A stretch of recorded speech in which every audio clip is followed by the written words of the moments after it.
Welcome back to the brand new episode of Throwback Thursday, the series where we open up an old box of cards from years past. I was looking through the collection of unopened sealed wax boxes, and I came across this one. It's a 94 score box from Series 1, and we've never opened 94 score before, so we're going to check this one out. We're going to be looking for Dream Team cards, which are randomly inserted, and also there's a special Gold Rush card in every single pack. Looking on eBay, these boxes are about $25 to $30 a box or so. And back in the day, these boxes probably cost even a little more than that. They were $1 a pack, 36 packs in here. So you're probably looking at paying maybe around $30 for a box of these, maybe 36 back in the day. But this set was met with praise from collectors back in 1994 for its design and quality. So let's take a look at this and see if you can remember 1994 score. Interesting wrapper design.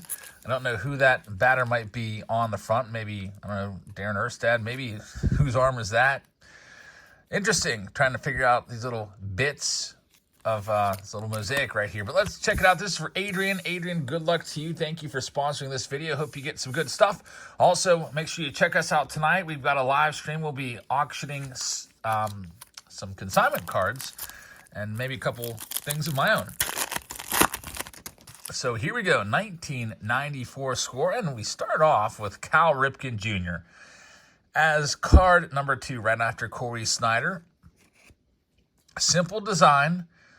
Nice, clean design, and the back gives you a picture, gives you the complete batting record there for Cal Ripken Jr., so a nice looking card to get us started. Gary Sheffield, member of the 500 home run club, and then one of the things I liked about this set back in the day was you got a Gold Rush card in every pack, so that's kind of, I don't know, kind of stealing Topps' idea with the Topps Gold. You might remember Topps would give you a special gold card. There's Danny Darwin pitching at actual speed.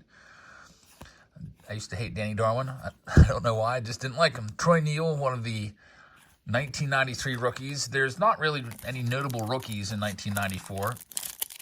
I guess the best one around is probably Billy Wagner. I didn't see him on the checklist, but there's Eddie Murray, 500 home run club member. We got Andy Bennis right there, Mark Whitten season highlights, and we've got a White Sox Gold Rush card. Hope we can find maybe a Hall of Fame Gold Rush card. That would be pretty nice. We'll see what happens. So far, a lot of these guys you're probably like, who? Who's Bob Zupik? Ricky Gutierrez and Mike Sharperson throwing over, looks like maybe Derek Bell there. On to our next pack. Fond memories, 1994, I was all about cards. So there's Jose Canseco. I'm pretty sure this pitching appearance led to him having to get Tommy John surgery. I believe he threw out his arm, and he missed the whole season because of it. That's kind of interesting. They decided to put that on the card. Canseco, definitely a name that everybody knows. There's Lou Whitaker. This is not Lou Whitaker. Look at that face. You think that's Lou Whitaker? That's an uncorrected error. That is actually Milt Kyler. There's Lou on the back. So I wonder how many Detroit Tigers fans that angered a whole bunch back then. There's Kenny Lofton. Is his bat broken there? I don't know. Kenny Lofton. There's Kevin Brown being silly. Old Timers Day with the old time facial hair. Will Clark, Gold Rush card. Great player, Will Clark. Not a Hall of Famer. Some people think that he should be. There's Terry Mulholland, who's from, I think he's from around our area. Just grew up maybe 45 minutes away from here. Get your Rockies and Marlins cards, which was kind of cool back then.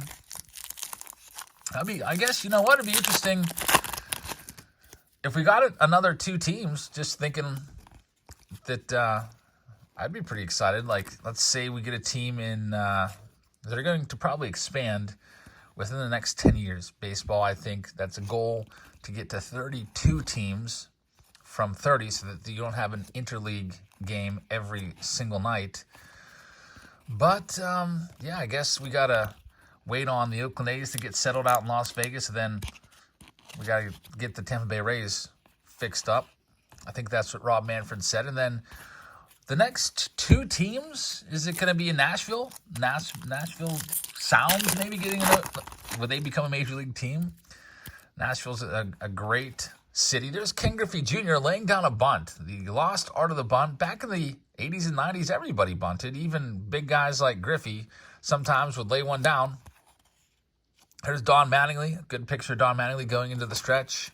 And wow, a creased Ben Revere right out of the pack. Luckily, that's not a great card. It's just a common Gold Rush, but that's awful.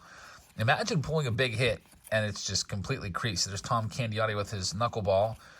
But yeah, I'd like to see Nashville get a team, and then kind of, I don't know, maybe does Montreal Expos, do they deserve another shot? Do they get their team back? Or do we maybe see baseball go international and maybe put a team somewhere outside the United States? Mexico City, San Juan, Puerto Rico. Ryan Sandberg right there throwing over Juan Samuel. Paul O'Neill, Gold Rush card. There's Stan Belinda. Grew up in Port Matilda, which we used to drive through on the way to my grandparents. And I was always a big Stan Belinda fan because he grew up near my grandparents, and I just kind of felt a connection to him. John Vanderwall, who was a pinch hitter extraordinaire. You might remember him from back in the day. He was really, really good. There's the old Texas ballpark. Steve Bedrosian. And there's Mark Eichhorn, who my brother and I hated him. We called him Mark Eckhorn. Mispronounced his name, probably on purpose, maybe not. But Mark Eichhorn was a soft tosser that probably threw the ball low 70s, but was very effective still. Got another Will the Thrill Clark, Tom Glavine, and Ricky Henderson. That's a pretty good run right there. All big stars. Glavine and Henderson, of course, will get into the Hall of Fame. This was around the time Henderson was starting to bounce around and go on a whole bunch of different teams. I always remember him mostly as an Oakland Athletic. Of course, he did spend a bunch of time with the New York Yankees as well. There's Vinny Castilla, 1993 rookie. He looks like he's screaming, like he's, I don't know, scared or something. But he was a great player, especially with the Braves, and put up some big home run seasons. Next pack up, we've got Delano DeShields. There's Mark Grace, who I feel like I have a bond with. A bad bond with, because I pulled his big chase card out of the awful World's Greatest Pack Chase 5-cent card, Orlando Merced. We don't see too many of his cards. Should probably be cool to bring you a video of Orlando Merced and stuff, which is a game I invented. And look at this, a PSA 1, Vinny Castilla, right out of the box, fresh out of the pack. But the game Orlando Merced and stuff is I had the Pirates lineup memorized, and I would just go through it. My brother would go on the other end of the yard, and then I'd say, now batting. First for the Pirates, Orlando Merced, because he was their leadoff hitter at the time. And then I would throw a ball, and my brother would have to field it cleanly and throw it back to me in order to record the out. If he bobbled it, he'd be safe. If I threw it way over his head, he'd have to go chase it down. I'd say, all right, going to second. Going to third. If he makes a good throw, maybe he'd be out. There's Tom Glavine. I wonder how that would look on a video right now. It'd probably be a little bit ridiculous, but it'd be fun. We got old Yankee Stadium right there. I believe there's maybe like, I don't know, 10 to 15 stadium cards in this. There's the Goose Gossage, which might be his final card. Here we go with the next one for Adrian.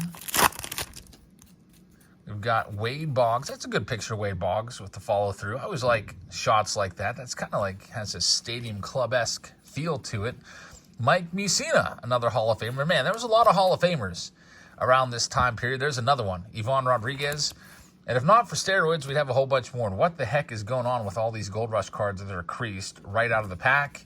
Something's going on. I don't know if some bozo, like, fell onto the uncut sheet or something. And I don't know. There's Dave Stewart. That card terrorized us for a little while. You might remember we had some Three Bros in a card store packs or something like that. Some awful product. And there was a Dave Stewart 94 scorecard in every pack. It was just over and over and over again. And it was crazy. There's Don Mattingly We got Robbie Alomar going head first. We got Junior Ortiz, another guy. I especially hated him. I think I hated him more than my brother. Look, he's like so shocked that he actually maybe caught a foul pop or something. I don't know. He's a backup catcher for the Pirates. This is a guy my brother hates exclusively, Eric Plunk. And I didn't like him either because I thought he spelled his name wrong because I spell my name with a K. Chuck Finley, Todd Benzinger. There's Darryl Kyle, who had a fantastic curveball. I ever see a Darryl Kyle curveball? That thing was pretty filthy. Unfortunately, if you don't know the story about Darryl Kyle, he was a really decent pitcher for the Cardinals. Went to bed one day in his hotel room, and I guess he had a heart attack in his sleep and passed away. Really, really, really sad story. There is Kirby Puckett, a Hall of Famer, and Jose Lind, my brother's first favorite player. Jose Lind, of course, mine was Andy Van Slyke. There is a Frank Thomas picture here. You can see his bat literally, I think it's shattering on that one. Looks like I see a line in it coming apart. Leo Gomez, wow, we got a Gold Rush card that's not completely freaking creased for the first time. Dave Burba, didn't like him. Also hated this guy, Rafael Belliard, who was a human vacuum cleaner. He was a really good fielder, but could not hit really at all. If you look at his career home runs, I think he had like one. Home runs. Literally one career home run in 1987. All those years, 0 the whole way down. One home run. I wonder, did it go over the fence or was it inside the Parker? You would think a guy like Belliard would probably have a little bit of speed to him. Maybe could get lucky, put one in the gap. Fielders collide with each other. There's Brett Butler battling the ivy right there, or maybe shielding himself from something being thrown at him from the Wrigley faithful. There's Barry Larkin. We got Armando Reynoso is the gold card. What else do we've got? These landscape cards all over the place here now. Dave Fleming, Mike Benjamin. Who's that sliding? Better not be Chris Sabo. Pat Mears, former Pirate shortstop Steve Sachs, mostly known for, didn't he have the yips really bad?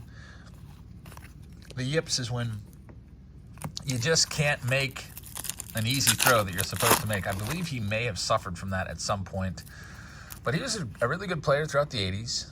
Dante Bichette looks like he's about to cry in that photo. I don't know if he just got benched or just struck out. When you struck out in Little League, did you just start crying? Anyone do that? There's Andy Van Slyke. Jamie Moyer, one of the oldest pitchers ever pitched until age 49, which is pretty crazy.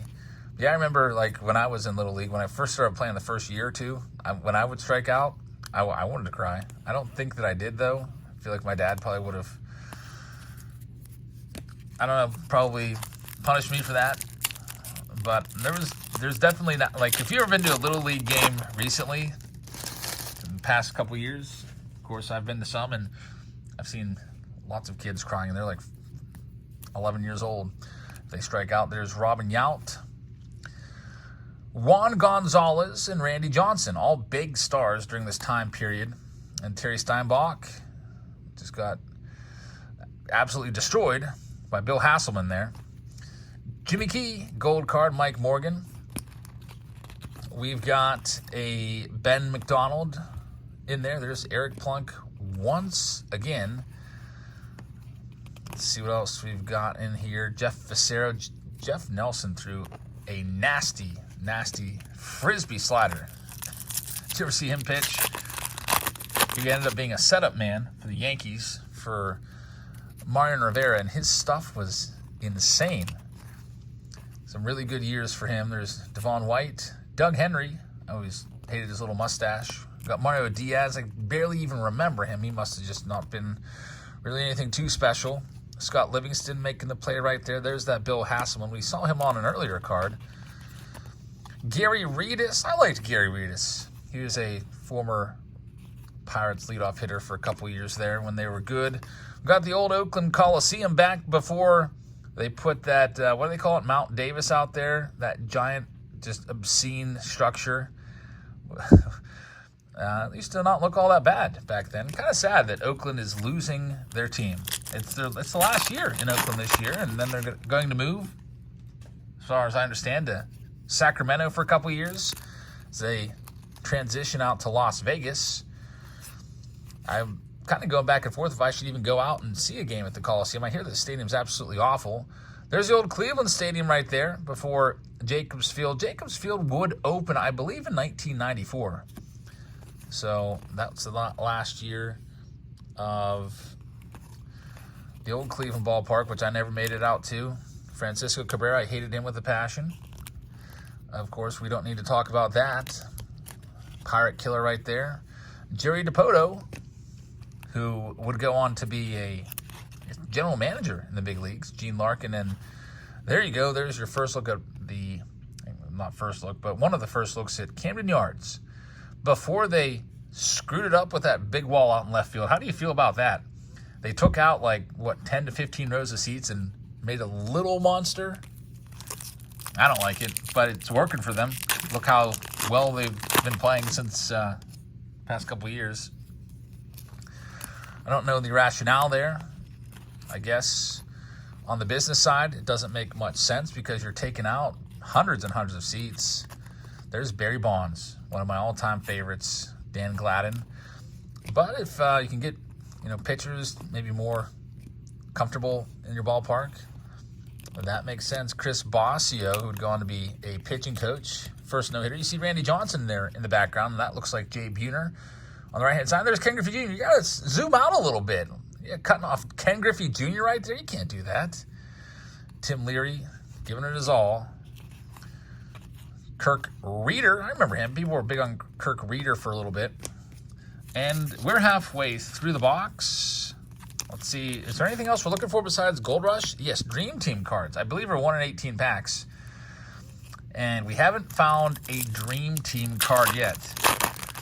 I can't remember, but there was one year for Score, the Dream Team cards were just kind of super awkward with players just their shirts off and posing it was weird.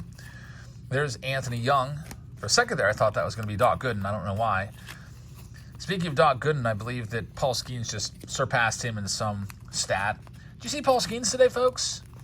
Got to talk about him, of course. Paul Skeens, the phenom pitcher for the Pirates, pitched 7 hitless innings. Had a no-hitter going, 96 pitches or something like that. And they pulled him. They yanked him out. 7 innings, 0 hits, 11 strikeouts. Lowers his ERA into the ones, 1.8 or 9 something. I think he's ready to start the All-Star game. Are they going to start him? Since he pitched today, the All-Star game is Tuesday. Let's see. So he'd have a day of rest on Friday, Saturday, Sunday, Monday. That's 4 days rest. That's perfect for the All-Star game. Pitch 1 inning.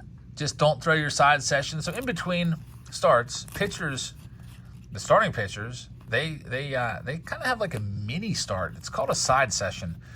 It's usually right between, so halfway between their starts, maybe after two days or so, they'll go out and they'll do a bullpen session. They'll get all warmed up just like they would for a game, and they'll work on their pitches and their mechanics in the bullpen with the pitching coach and everything. They usually throw maybe about 30 pitches. It's not full 100 pitches or anything like that, but just don't throw your side session and use the All-Star game as your side session. It's perfect. There's Tony Gwynn, so we got to get him to start the All-Star game. I hope so. There's a couple other candidates. Zach Wheeler, Ranger Suarez may be considered, but those guys aren't going to have the people tuning in that Paul Skeens is going to. There's going to be so much hype if that's the case. And man, Aaron Judge will probably be batting in the top 3 of that lineup. So I want to see Paul Skeens versus Aaron Judge. We got to make that happen. That's going to be amazing. Here we go. This next one, there's Matt Turner, and we've got Chuck Finley. The Skydome, Toronto Blue Jays, Jose Bautista, before Jose Bautista. Remember Jose Bautista?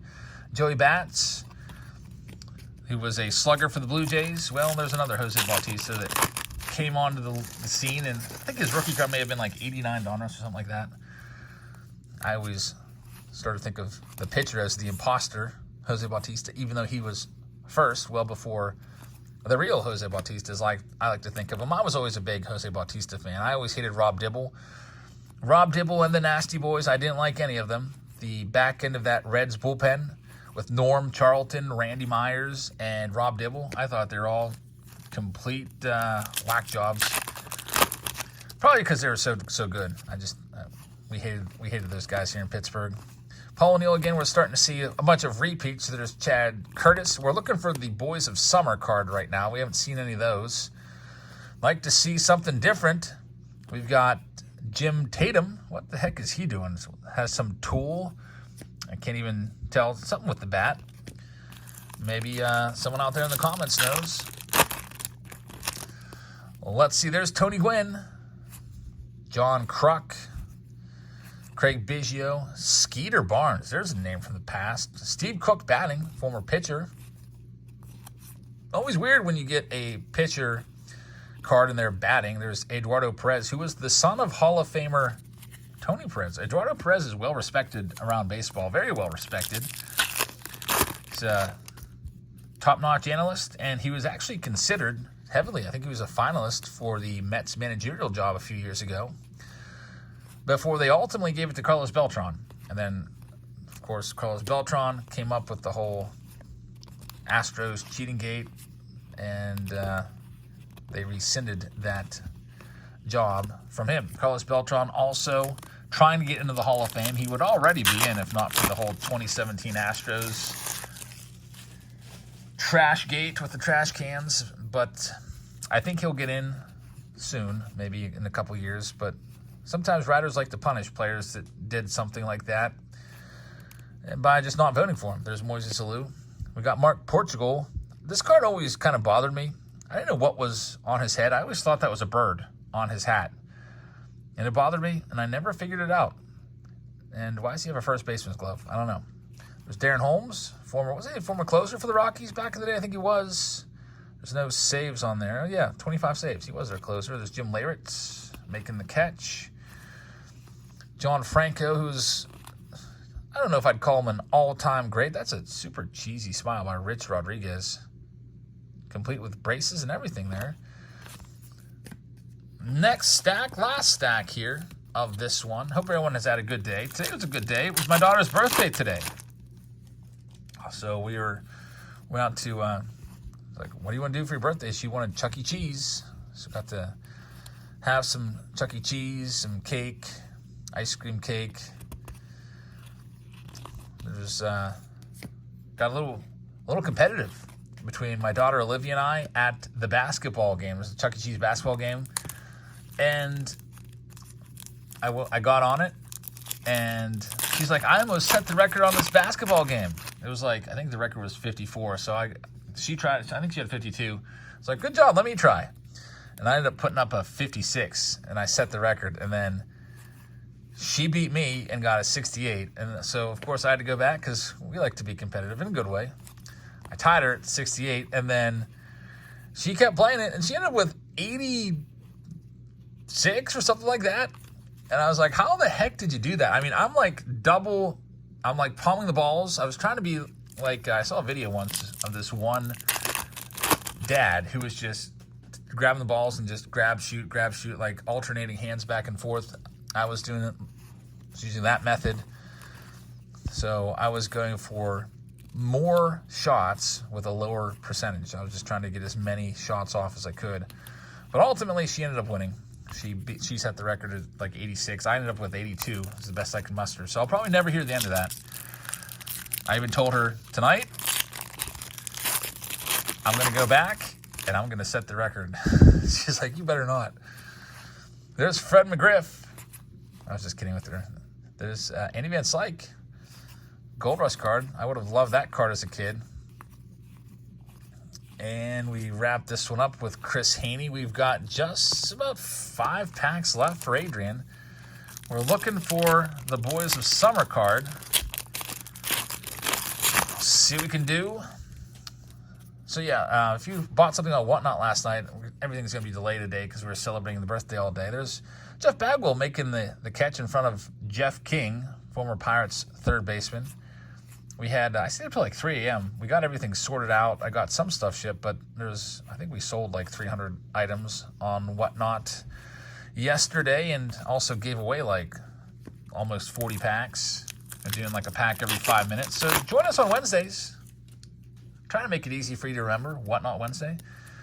I'll give you that code at the end of the video so you can get $15 for free. There's a bunch of people that came in and got $15 free off this, that, and the other. There's Lee Smith with the Gold Rush card, Ron Darling, and something sticking to this. It's Henry Cotto.